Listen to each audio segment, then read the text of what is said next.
अरे इतने छोटे से हाथ है तुम्हारे, लेकिन लड़ाई करने के लिए कितने मजबूत है। जी हाँ, ये तो कुछ भी नहीं है। इस खेल में तो मैंने अपने बाबा को भी हरा दिया है। ईशा, जो आदमी सुबह आया था वो बाबा है तुम्हारे? जी हाँ।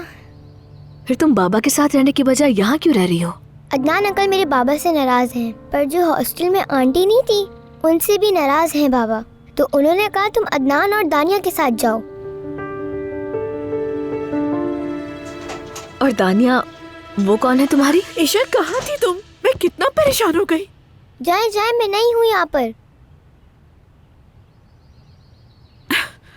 अदनान यहाँ नहीं है? वो स्टडी रूम में है। शायद किसी इम्पोर्टेड शिपमेंट का कोई मसला चल रहा है। मुझे पता है, ऐसे मसाइल फौरन हल नहीं होते, घंटों लग जाते हैं। क्योंकि मैं भी एक मैनेजर रही हूँ। मेरी अपनी एक कंपनी थी, मगर हालात बिगड़ गए। अच्छी बात है। मैं भी अपने माजी में कैंटीन में काम करती थी। काम छोटा जरूर था, मगर जानती हूँ कारोबार आसान नहीं होता। मैं यहाँ नहीं हूँ, आप जाएं।